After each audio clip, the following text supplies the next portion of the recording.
It's John Bowden from Rock History Music, and our special guest, a name you may think you know. Well, you probably know his name, Charlie Calello. He's worked with so many people. We'll let you know about that in a second. But in this clip, we talk about working on Jungleland, Bruce Springsteen, and the Born to Run album.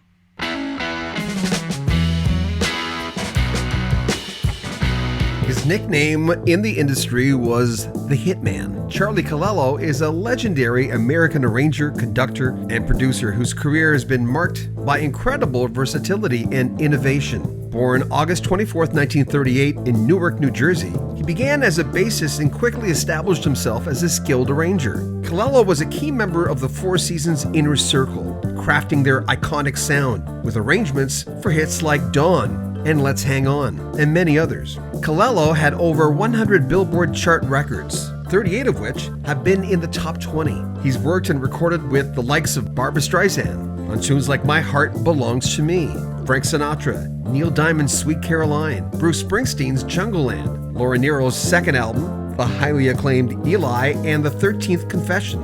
As co-producer and arranger, he's also worked with Engelbert Humperdinck, Ray Charles, Natalie Cole, Barry Manilow, Juice Newton, and many others. Calello's enduring impact on music is a testament to his genius and the passion for the art. Springsteen, it's been said that Springsteen kind of modeled his band after the Victorians, huh? Right, right.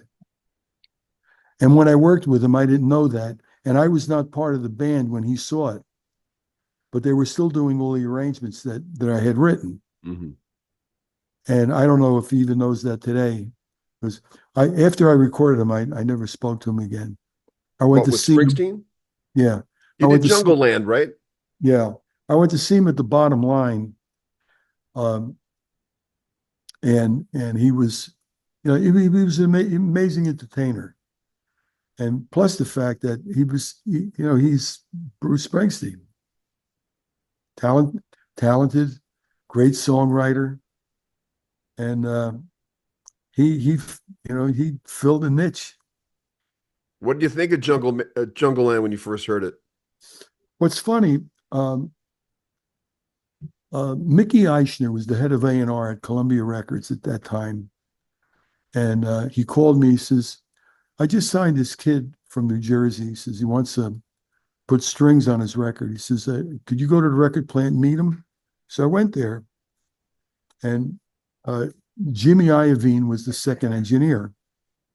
Roy Cicala owned the studio, and Jimmy was working for him. And I went there, and he was recording, and he uh, played me one of the songs, and he said he wanted strings on both of them, but he wanted to supervise what I was going to do. So I said, okay, I have an office at 666 Fifth Avenue. I was working out of the Jingle House. I had a little office in the Jingle House. So I said, I'll meet you at 11 o'clock or 10 o'clock tomorrow morning. I didn't know he recorded all night, stayed up all night to meet me at 10 o'clock in the morning. So I wrote till late, and I got up late, and I was late to meet him. I was a half an hour late. And I got there, and evidently my secretary knew who he was. He says, "Did you know who's waiting for you?" It's like, so I went in the room, and I said, I apologized. He was walking the halls to stay awake. So I put the cassette on, and I put Jungleland up, and I put the cassette on. I said, "So what do you want the strings to do?" I took my pad out. So I pressed the tape recorder, and Bruce went.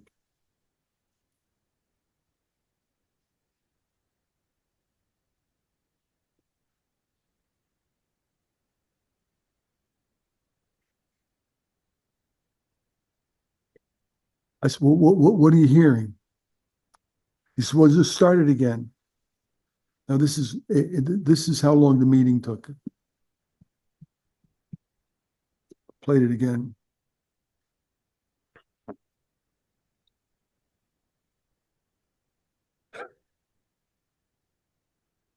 You do it, man.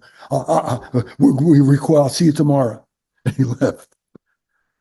He knew he wanted to hear, but couldn't uh, verbalize what strings would actually do. So I never paid any attention to the song. So I went home that night, and it usually took me 2 hours to write a string arrangement. So I started to make a chord sheet. I started to do a chord layout. The song was 9 minutes, so it's like I'm writing 3 arrangements. So I'm listening. As I'm listening to the song, I'm listening to the story, and I'm saying, "Boy, this song is really." I'm saying, this guy's really amazing." And I'm listening to it, and I would usually sit there and wait for the track to talk to me. He was like, "What do you need? What is it that you need?" And I'm listening and I'm listening and I'm listening and I'm saying to myself, "Man, I don't want to screw this up." Mm. It took me from 11 o'clock that night until 5 in the morning to write the string part for what normally would take 2 hours. Mm. Then I had to write another one, and I had a session that day. Now, this is the interesting part about it. The story gets funnier. I go to the studio and I have 12 violins, 4 violas, and 4 cellos. And Roy Sakala is not there. Jimmy Iovine's sitting behind the board. He's the second engineer.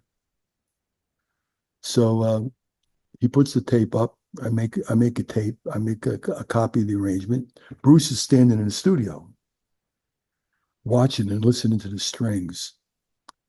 So I go into the studio, and Jimmy says, "Where'd you get these strings? They're awful." I hear the strings sounded terrible. So I said to the concert master, I said, "Gene, let me hear this." I'm listening. I says, and I look. Jimmy had put mics, like the violin is here. He's got the mics right here. Now you don't mic, and he's got every mic on every instrument. I says, Jimmy, what did you do? He says, I had a mic. So I looked up and I said, what are those mics up there? He said, "No, those are Roy's room mics." He says he uses them for drums. I said, "Pull the faders down." I said, "And open up those room mics." So he says, "It ain't gonna make them sound better." So he did. So I said, "Gene, can I hear the strings?" He looked at me and he says he went like this. "Don't tell Bruce." So every time I would see Jimmy, he would tell me that story. He says, "Remember, I didn't even know how to record strings."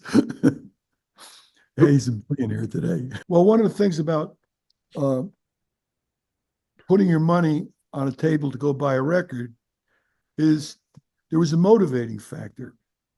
I can remember the first time I saved $1.79 to go buy a record. The first record I bought was an Oscar Peterson record. The second record I bought was the Four Freshmen's record, Day by Day. I heard that record on the radio and I said, "I love those harmonies. I want to know what that was about." Yeah. There's something, it invoked in me a desire to want to be closer to that so I could have access to it. And what draws people to music is emotion. You mentioned Don Costa a lot. Before you go, let me just say, I had a major crush on Edie Gourmet when I was growing up. And that's what led me in that direction of knowing who he was. It took that of all the quirky things, because you never know.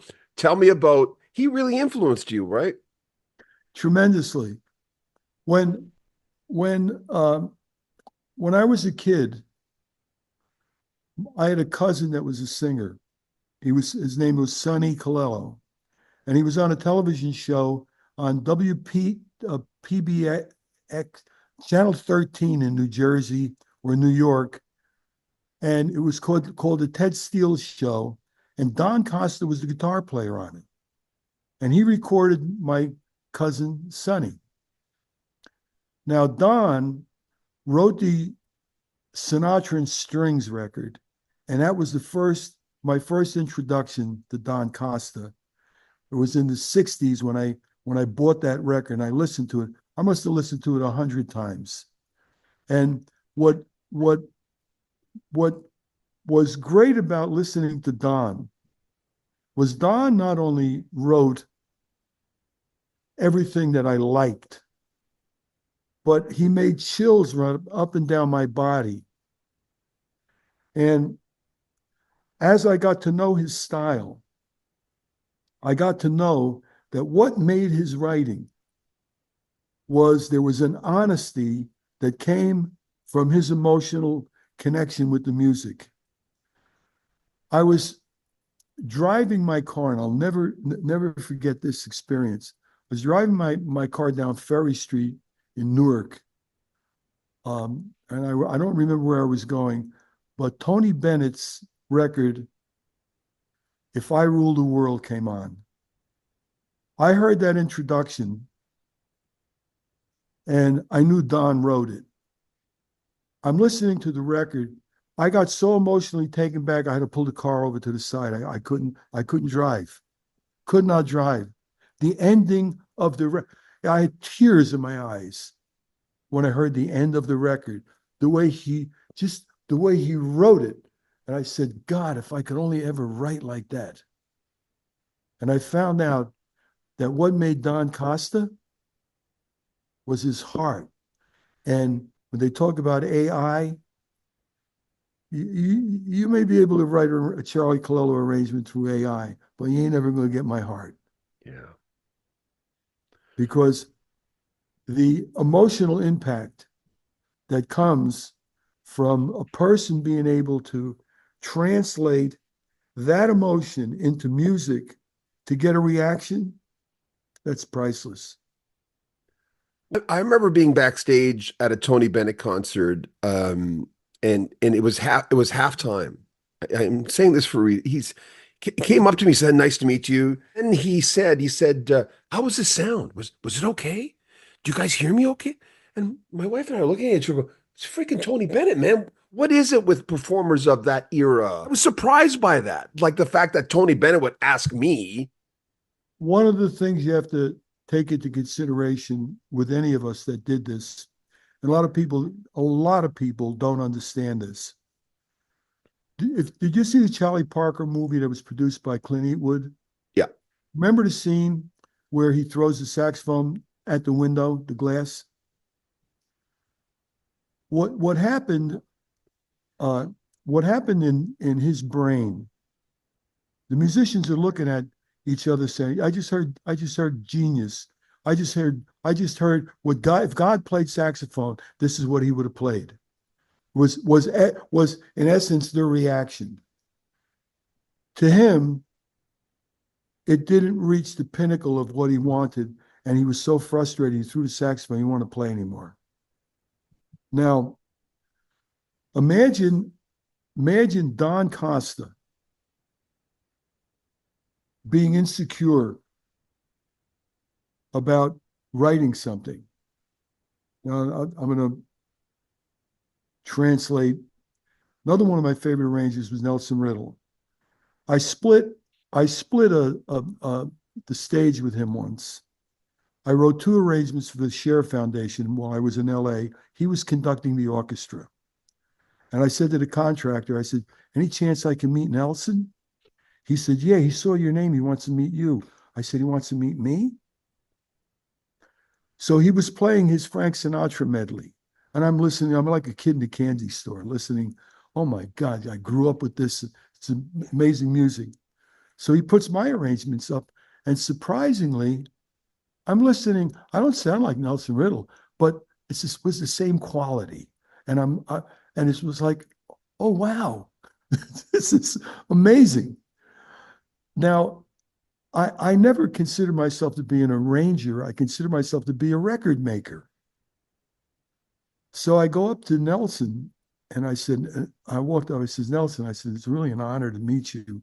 I said, "You're one of my idols as a kid." And he said to me, "And you still came up to me and said hello?" Because Thoreau actually put it very gracefully when he said, "We all live our lives in quiet desperation." Imagine being on a stage, uh, being in a studio with studio musicians who have played for everybody. Don Costa, Marty Manning. They played on all these hit records. Now here I am as a kid coming in to conduct band. And I put an arrangement in front of them and I'm listening to it. And I don't know if it's good because my brain, I think it's okay. And you don't get a reaction from the musicians because the studio musicians learned that you never want to play favorites like you like this one better than. So it was always like we come in, we do our job.